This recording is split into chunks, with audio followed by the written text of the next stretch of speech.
Hello दोस्तों, आपका हमारे चैनल में स्वागत है। आज हम लोग पढ़ने वाले हैं क्लिनिकल पैथोलॉजी में यूरिन एग्जामिनेशन। चलिए वीडियो को स्टार्ट करते हैं। यूरिन का क्लिनिकल एग्जामिनेशन मेटाबॉलिक और एंडोक्राइन डिस्टर्बेंस को डिटेक्ट करने के लिए किया जाता है। यूरिन एग्जामिनेशन का सेकंड पर्पज यूरिनरी ट्रैक्ट तथा किडनी डिसीज को आइडेंटिफाई करने के लिए भी किया जाता है। जनरली यूरिन में glucose, protein, ketone bodies, wild pigment, wild set absent रहते हैं, लेकिन डिसीज की कंडीशन में या यूरिन के थ्रू पास आउट होने लग जाते हैं। यूरिन एग्जामिनेशन क्यों किया जाता है? यूरिन एग्जामिनेशन एंडोक्राइन डिस्टर्बेंस और किडनी डिसीज या किडनी फेलियर जब हो जाता है तो उस कंडीशन में यूरिन एग्जामिनेशन किया जाता है। अब बात करते हैं composition of normal urine. Volume कितना होना चाहिए? 1200 ml से 1500 ml per day urine pass out होता है नॉर्मली। स्पेसिफिक ग्रेविटी की बात करें तो स्पेसिफिक ग्रेविटी होती है 1.003 से लेकर 1.030 तक रहती है। अगर रिएक्शन की बात की जाए तो ये एसिडिक रहता है। अब पीएच मान रहता है इसका 6.0। कलर नॉर्मली कितना रहता है, कैसा रहता है? वो रहता है पेल येलो। ऑर्डर की गंध कैसी रहती है? वो रहती है एक्रिडिक, मतलब तीक्ष्ण गंध रहती है, तीक्ष्ण गंध रहती है। अब बात करते हैं क्लिनिकल सिग्निफिकेंस की। नंबर से देख लेते हैं। पॉलीयूरिया। पॉलीयूरिया का मतलब क्या है? जब यूरिन 2500 ml से ज़्यादा यूरिन पास आउट होने लग जाती है तो उस कंडीशन को पॉलीयूरिया कहा जाता है। अब बात करें ओलियूरिया की। जब यूरिन 500 ml से कम पास आउट होती है तो उस कंडीशन को ओलियूरिया कहा जाता है। अब बात करते हैं एनुयूरिया। जब यूरिन 100 ml मतलब नाक के बराबर यूरिन का आना बंद हो जाता है, उस कंडीशन को एनुयूरिया कहा जाता है। ये क्वेश्चन यहाँ से बहुत पूछा जाता है कि 2500 ml से अधिक यूरिन पास आउट होने की कंडीशन को क्या कहा जाता है? तो उसे क्या कहा जाता है? पॉलीयूरिया। और 500 ml से कम यूरिन पास आउट होने की कंडीशन को कहा जाता है तो उसे ओलियूरिया कहा जाता है। चलिए आगे बढ़ते हैं। अब बात करते हैं डिजेरिया। इसका क्या मतलब है? जब यूरिनरी ट्रैक या यूरिन करते समय जब जलन महसूस होती है तो उसे क्या कहते हैं? डिजेरिया कहा जाता है। ग्लूकोजोडिया। जब यूरिन में ग्लूकोज प्रेजेंट होता है तो उस कंडीशन को ग्लूकोज यूरिया कहा जाता है। Protein urea. जब यूरिन में प्रोटीन प्रेजेंट होती है तो उस कंडीशन को प्रोटीन यूरिया कहा जाता है और इसमें भी यूरिन एग्जामिनेशन किया जाता है। Ketone acidosis. जब यूरिन में कीटोन प्रेजेंट होते हैं तो उस कंडीशन में भी यूरिन एग्जामिनेशन किया जाता है। रीनल फेलियर मतलब किडनी फेल होने की कंडीशन में भी यूरिन एग्जामिनेशन किया जाता है। डायबिटीज मेलिटस और डायबिटीज इंसिपिडस में भी यूरिन एग्जामिनेशन किया जाता है। जॉन्डिस की कंडीशन में भी किया जाता है। Metabolic disorder, bleeding disorder, hepatic condition, liver disease की कंडीशन में भी यूरिन एग्जामिनेशन किया जाता है। Urinary tract infection. Urinary tract infection में भी यूरिन एग्जामिनेशन किया जाता है। अब बात करते हैं टाइप ऑफ स्पेसिमेन। इसका सैंपल लेते कैसे हैं? इसका सैंपल मॉर्निंग का लिया जाता है और लिया किस में जाता है? कंटेनर में। Type of examination. यूरिन का एग्जामिनेशन 3 टाइप में किया जाता है, 3 स्टेज में किया जाता है। सबसे पहले फिजिकल एग्जामिनेशन, दूसरा केमिकल एग्जामिनेशन, तीसरा माइक्रोस्कोपी एग्जामिनेशन। फिजिकल एग्जामिनेशन में क्या कहता है? कलर चेक किया जाता है, वॉल्यूम चेक किया जाता है, पीएच चेक किया जाता है, स्पेसिफिक ग्रेविटी चेक की जाती है। केमिकल एग्जामिनेशन में इसमें आपका ग्लूकोज चेक किया जाता है, प्रोटीन चेक किया जाता है और कीटोन बॉडीज चेक की जाती है। और माइक्रोस्कोपी में हम लोग pus cells, epithelial cells, RBC, crystal cells ये सब चेक करते हैं। चलिए अब हम इन्हें नंबर से देख लेते हैं। सबसे पहले फिजिकल एग्जामिनेशन। यूरिन में फिजिकल एग्जामिनेशन के अंतर्गत निम्न एनालिसिस किया जाता है। सबसे पहले कलर, ऑर्डर मतलब उसकी गंध, वॉल्यूम, उसका पीएच मान और उसकी स्पेसिफिक ग्रेविटी। इन्हें नंबर से देख लेते हैं। कलर एंड अपीयरेंस, वो दिखता कैसा है और उसका कलर होता कैसा है। नॉर्मल यूरिन का कलर पेल येलो होता है, बट कुछ डिसीज एंड कंडीशन के कारण इसका कलर चेंज हो जाता है, जिससे कलर यूरिन का कलर अबनॉर्मल हो जाता है। अब बात करते हैं रेड कलर। रेड कलर कब होता है, किस कंडीशन में होता है? जब यूरिन में ब्लड आने लग जाए तो यूरिन का कलर रेड कलर हो जाता है। यूरिन के कलर में जब यूरिन में आरबीसी प्रेजेंट होती हैं तो उस कंडीशन में उसका यूरिन का कलर रेड हो जाता है। और ग्रीन कलर, यदि यूरिन में ब्लोरबिन प्रेजेंट हो तो यूरिन का कलर ग्रीन हो जाता है। अब बात करते हैं डार्क येलो की। इसमें यूरिन डार्क कलर का दिखाई देता है। इसमें डिहाइड्रेशन एंड जॉन्डिस की कंडीशन में देखा जाता है। जब पानी की मात्रा कम हो जाती है हमारी बॉडी में तो उस कंडीशन में यूरिन का कलर डार्क येलो हो जाता है। कलरलेस, जब यूरिन बिल्कुल क्लीन और कलर दिखाई ना दे तो यह डायबिटीज मेलाइटिस में देखा जाता है। अब बात करते हैं ऑर्डर, मतलब उसकी गंध। जब यूरिन में कोई स्मेल प्रेजेंट नहीं होती है, नॉर्मल यूरिन में कोई स्मेल प्रेजेंट नहीं रहती है, लेकिन अबनॉर्मल यूरिन में बैक्टीरिया स्मेल टू अमोनिया और फ्रूटी स्मेल प्रेजेंट रहती है। अबनॉर्मल यूरिन होती है उसमें फ्रूटी स्मेल आती है और नॉर्मल यूरिन में कोई स्मेल नहीं आती है। अगर इसके वॉल्यूम की बात की जाए, नॉर्मल एवरेज कितना रहना चाहिए? 1200 ml से 1500 ml पर डे रहता है। लेकिन polyuria increase secretion of urine 2500 ml per day. जैसे मैंने ऊपर बताया, पॉलीयूरिया में क्या होता है, urine 2500 ml per day pass out होती है। ओलियूरिया में decrease secretion of urine 500 ml per day. ओलियूरिया में 500 ml से कम यूरिन पास आउट होती है।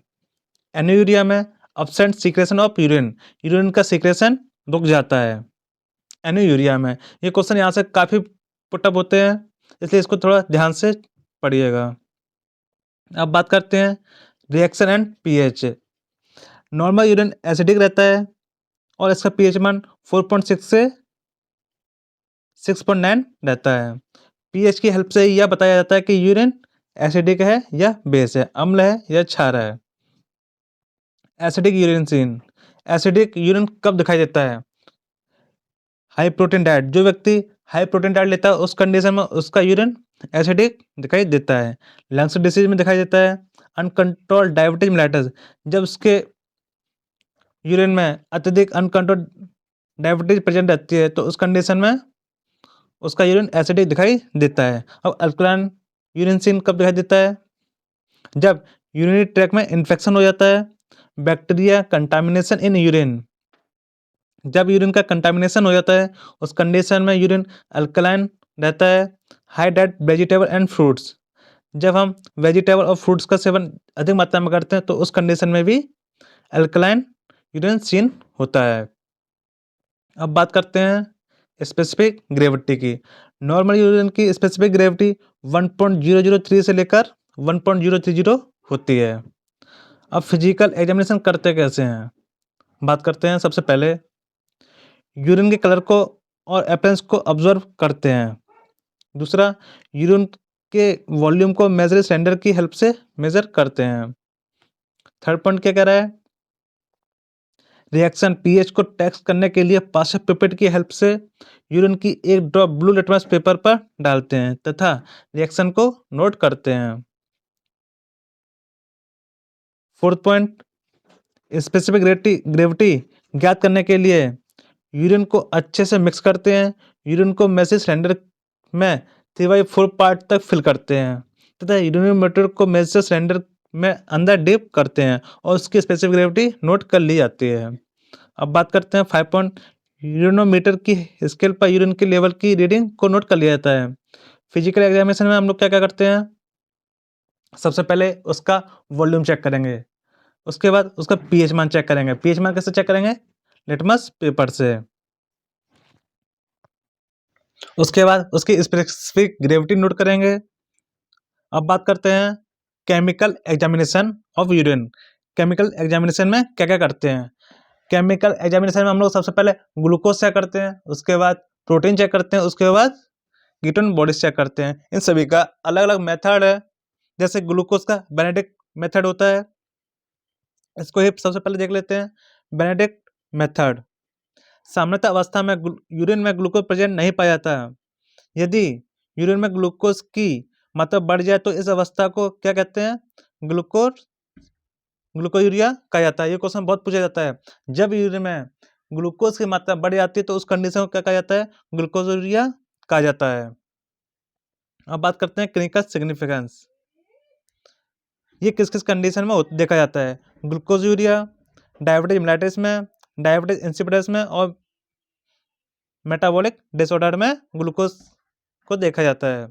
इसमें इसको टेस्ट करते समय किस किस की रिक्वायरमेंट रहती है? सबसे पहले बेनेडिक्ट सॉल्यूशन की, उसके बाद टेस्ट ट्यूब की, टेस्ट ट्यूब होल्डर की, डॉपर की और बुनसेन बर्नर की। इसका प्रिंसिपल देखते हैं। जब बेनेडिक्ट रिएजेंट को यूरिन के साथ हीट किया जाता है तो रिएजेंट में present cupric ions cuprous ion में कन्वर्ट हो जाते हैं और यह अल्कलाइन मीडियम पर और सोडियम कार्बोनेट की प्रेजेंस के कारण होता है और कलर का फॉर्मेशन हो जाता है। अब बात करते हैं इसे लगाते कैसे हैं? प्रोसीजर। सबसे पहले एक टेस्ट ट्यूब में 5 ml of Benedict reagent in a test tube. अब उससे यूरिन के 8 ड्रॉप ऐड कर लेते हैं और उसे हीट करते हैं। वो क्या बोल रहा है? सबसे पहले एक टेस्ट ट्यूब लेंगे, उसमें 5 ml बेनेडिक्ट रिएजेंट लेते हैं। अब उसमें 8 या 9 ड्रॉप यूरिन की डालते हैं। अब उसका कलर को ऑब्जर्व करते हैं। अगर ब्लू कलर आ रहा है तो sugar not present in urine, urine में शुगर प्रेजेंट नहीं है। अगर उसका कलर ग्रीन आ रहा है तो उसमें 0.5% ग्लूकोज प्रेजेंट है, मतलब अब पॉजिटिव, उसमें शुगर प्रेजेंट है। अगर उसका कलर ब्राउन कलर आ रहा है तो उसमें 0.9 ग्राम पर DL शुगर प्रेजेंट है। अगर उसका कलर ऑरेंज आ रहा है तो उसमें 1.5 ग्राम पर DL शुगर प्रेजेंट है। अगर उसका कलर रेड आ रहा है तो उसमें 2 ग्राम पर DL हाई शुगर प्रेजेंट है। बेसिकली हम लोग ग्लूकोज मतलब बेनेडिक्ट मेथड जब यूज करते हैं तो उसमें क्या चेक किया जाता है? उसमें कलर को चेक किया जाता है, कलर की रीडिंग को नोट किया जाता है। टेस्ट करते कैसे हैं? सबसे पहले एक टेस्ट ट्यूब लिया, उसमें 5 ml बेनेडिक्ट रिएजेंट लिया, उसमें 8 ड्रॉप यूरिन की डाली, उसके बाद उसके कलर को ऑब्जर्व किया। ऑब्जर्व करने के बाद उसके कलर को ऑब्जर्व करने के बाद उसकी रीडिंग को नोट कर लिया जाता है। अब बात करते हैं सल्फोसिलिक एसिड मेथड मतलब प्रोटीन मेथड की। प्रोटीन टेस्ट कैसे किया जाता है? सल्फ्यूरिक एसिड टेस्ट से किया जाता है। इसमें रिक्वायरमेंट क्या क्या रहती है? एक यूरिन सैंपल होना चाहिए, सल्फोसिलिक एसिड सॉल्यूशन होना चाहिए, टेस्ट ट्यूब स्टैंड और ड्रॉपर होना चाहिए। अब ये टेस्ट कैसे करते हैं? चलिए देख लेते हैं प्रिंसिपल। यदि यूरिन में प्रोटीन प्रेजेंट है तो सल्फोसिलिक रिएजेंट से क्रिया करके वह टर्बिडिटी बना लेता है। प्रोसीजर। एक टेस्ट ट्यूब में 3 से 4 ml यूरिन सैंपल लेते हैं। अब टेस्ट ट्यूब में 2 से 3 ड्रॉप सल्फ्यूरिक एसिड रिएजेंट को ऐड करते हैं और 5 मिनट वेट करते हैं। वो क्या बोल रहा है? सबसे पहले एक टेस्ट ट्यूब लिया, उसमें 3 से 4 ml यूरिन सैंपल कलेक्ट कर लिया। अब टेस्ट ट्यूब में 2 से 3 ड्रॉप सल्फोसिलिक एसिड रिएजेंट को ऐड करते हैं, उसके बाद 5 मिनट के लिए छोड़ देते हैं। 5 मिनट के बाद क्या देखते हैं? अगर उसमें टर्बिडिटी क्लाउडी मतलब उसमें से थोड़ा थोड़ा धुआं उठ रहा है तो मतलब उसमें प्रोटीन प्रेजेंट है। अगर यूरिन में कोई क्लाउड या कोई धुआं सा नहीं उठ रहा मतलब उसमें प्रोटीन प्रेजेंट नहीं है, वो नेगेटिव है। अब बात करते हैं रोड्रास टेस्ट मेथड मतलब कीटोन बॉडी टेस्ट। इसमें किस किस की जरूरत पड़ती है? इसमें पड़ती है टेस्ट ट्यूब, पिपेट, स्पेसिमेन और रिजेंट। कीटोन बॉडी के लिए कौन सा टेस्ट किया जाता है? कीटोन बॉडी के लिए रोड्रास टेस्ट मेथड किया जाता है। अब बात करते हैं प्रोसीजर। एक टेस्ट ट्यूब में 5 ml यूरिन सैंपल लेते हैं। अब टेस्ट ट्यूब में 1 ग्राम रुद्राक्ष पाउडर लेते हैं। उसके बाद यूरिन की ऊपरी सतह पर टेस्ट ट्यूब में 1 से 2 ml अमोनियम हाइड्रोक्साइड को भी ऐड किया जाता है और रिजल्ट को ऑब्जर्व करते हैं। वो क्या बोल रहा है? सबसे पहले एक टेस्ट ट्यूब लेंगे, 5 ml यूरिन लेते हैं उसमें। अब टेस्ट ट्यूब में 1 ग्राम रुद्राक्ष पाउडर को मिक्स कर लेते हैं। यूरिन की ऊपरी सतह पर 1 से 2 ml अमोनियम हाइड्रोक्साइड की ऐड कर लेते हैं। उसके बाद उसका रिजल्ट को ऑब्जर्व करते हैं। अगर उसके ऊपरी सतह पर अगर पिंक कलर की रिंग दिखाई देती है मतलब उसमें कीटोन बॉडीज प्रेजेंट हैं। अगर उसमें रिंग नहीं दिखाई दे रही है तो मतलब उसमें कीटोन बॉडीज अब्सेंट है। ये मैं फिर से रिपीट कर देता हूँ। कीटोन बॉडीज कैसे चेक करते हैं, इसके लिए एक रुद्राक्ष मेथड होता है। वो करते कैसे हैं, सबसे पहले एक टेस्ट ट्यूब में 5 ml यूरिन लेंगे, उसमें फिर 1 ग्राम रुद्राक्ष पाउडर को ऐड करते हैं। अब उसके बाद यूरिन की ऊपरी सतह पर 102 ml अमोनियम हाइड्रोक्साइड को भी ऐड कर लेते हैं। उसके बाद उसके ऊपर हल्की हल्की पिंक कलर की रिंग दिखाई देती है। अगर उसमें पिंक कलर की रिंग दिखाई दे रही है मतलब उसमें कीटोन बॉडीज प्रेजेंट हैं। अगर नहीं दिखाई दे रही है तो वह नेगेटिव है, कीटोन बॉडी अब्सेंट है। अब बात करते हैं third step, microscopic examination of urine. Urine का माइक्रोस्कोपिक एग्जामिनेशन क्यों किया जाता है और कैसे किया जाता है। माइक्रोस्कोपिक एग्जामिनेशन के लिए निम्न कंडीशन का पता लगाया जाता है। सबसे पहले रीनल तथा यूरिनरी ट्रैक्ट के डिसऑर्डर को मेजर करने के लिए माइक्रोस्कोपी की जाती है। सिस्टमेटिक डिसऑर्डर के डायग्नोसिस के लिए माइक्रोस्कोपी एग्जामिनेशन किया जाता है। जब किसी व्यक्ति की डायग्नोसिस होती है तो उस कंडीशन में भी माइक्रोस्कोपी की जाती है। अब बात करते हैं प्रिंसिपल की। सेंट्रीफ्यूज के द्वारा यूरिन में प्रेजेंट माइक्रोस्कोपिक एलिमेंट्स को डिस्पोजिट करके कलेक्ट किया जाता है तथा माइक्रोस्कोप की हेल्प से स्लाइड को कवर स्लिप की हेल्प से कवर करके माइक्रोस्कोपी एग्जामिनेशन करते हैं, जिसके लिए डिपॉजिट किए गए स्मॉल ड्रॉप को एग्जामिनेशन किया जाता है। अब बात करते हैं रिक्वायरमेंट की। इसमें centrifuge machine, glass slide, Pasteur pipette, centrifuge tube, cover slip और माइक्रोस्कोप का यूज किया जाता है। अब इसका प्रोसीजर देख लेते हैं कैसे कैसे किया जाता है। यूरिन सैंपल को अच्छी तरह से मिक्स किया जाता है। सेंट्रीफ्यूज ट्यूब में लगभग 3/4 पार्ट को फिल कर लेते हैं यूरिन सैंपल से। और उसके बाद क्या कहता है, 2500 ml RPM पर 5 मिनट के लिए उसे सेंट्रीफ्यूज करते हैं। 5 मिनट के बाद जो सेडिमेंट होता है सेटल डाउन हो जाता है, उसे दूसरी ट्यूब में ट्रांसफ़र कर लेते हैं। और जो सेडिमेंट होता है डिपॉजिट होता है उस ट्यूब को अच्छी तरह से मिक्स कर लेते हैं, बचा हुआ जो होता है। अब उसके बाद डिपॉजिट की 1 ड्रॉप को एक क्लीन स्लाइड पर डालते हैं और उसके ऊपर कवर स्लिप लगा देते हैं। अब लो पावर स्लाइड ऑब्जेक्टिव तथा हाई पावर ऑब्जेक्टिव में कम लाइट पर उसे ऑब्जर्व किया जाता है। मैं इसको आपको रिपीट द्वारा करता हूँ कि यूरिन एग्जामिनेशन कैसे किया जाता है, माइक्रोस्कोपी कैसे की जाती है। सबसे पहले एक टेस्ट ट्यूब लेंगे, उसमें 3/4 पार्ट ऐड करेंगे। उसके बाद उस ट्यूब को सेंट्रीफ्यूज में 2500 RPM के लिए 5 मिनट के लिए उसे सेंट्रीफ्यूज करते हैं। अब 5 मिनट के बाद उसे निकाल लेंगे और उसमें जो सेडिमेंट नीचे सेटल डाउन हुआ है उसको छोड़कर बाकी के ऊपर उसे डिस्ट्रॉय कर देंगे।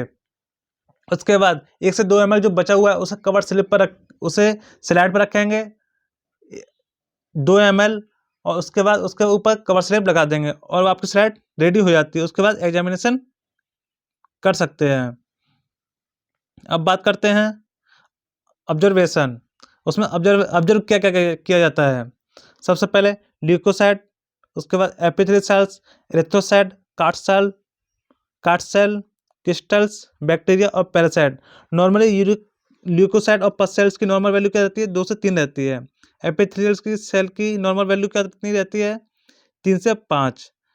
और आरबीसी एब्सेंट रहती हैं, कार्ड सेल एब्सेंट रहती हैं, क्रिस्टल सेल्स एब्सेंट रहती हैं, बैक्टीरिया एब्सेंट रहते हैं, पैरासाइट एब्सेंट रहते हैं। लेकिन जब रीनल फेलियर या मेटाबॉलिक डिसऑर्डर हो जाता है तो उसके बाद ये सब चीज़ें उसमें प्रेजेंट देखने को मिल जाती हैं।